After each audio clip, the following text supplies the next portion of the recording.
జనసేన నేత వినుత ఇప్పుడు జనసేన నుండి సస్పెండ్ అయ్యారు.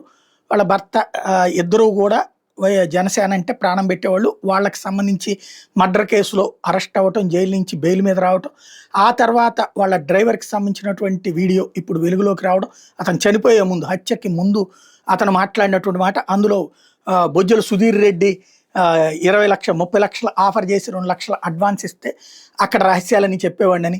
ఆ తర్వాత వాళ్ళ వ్యక్తిగత వీడియోలు ఇస్తే 30 లక్షలు ఇస్తాను, అవసరమైతే 60 లక్షలు ఇస్తాను అన్నాడు అన్నటువంటి మాట చెప్పుకురావడం, ఇదంతా జరిగింది. అయితే ఇప్పుడు ఆ రోజున సుధీర్ రెడ్డికి సహకరిస్తూ జనసేనకు వెన్నుపోటు పొడిచాడు అన్నటువంటి వ్యక్తికే ఇప్పుడు శ్రీకాళహస్తి చైర్మన్ పదవి ఇచ్చారంటూ ఆగ్రహం వ్యక్తం చేస్తున్నారు ఆ దంపతులు. అదే సందర్భంలో వాళ్లే ఈ వీడియో రిలీజ్ చేసి ఉంటారన్నటువంటి చర్చ కూడా నడుస్తుంది. ఇదంతా ఒక ఎత్తు అయితే, ఇప్పుడు తాజాగా ఆమె వాళ్ళ భార్యాభర్తలు ఇద్దరు కూడా ఇది పవన్ కళ్యాణ్ కలవడానికి ప్రయత్నించారని, అపాయింట్మెంట్ ఇవ్వలేదంటున్నారు. అట్లాగే తాజాగా పార్టీ కార్యాలయంలోనంత మాట వినాలని చెప్పి అడిగారని కూడా చెప్తున్నారు. మరి వింటారా? దాని మీద ఏ సిబిఐ దర్యాప్తుకో కోరతారా?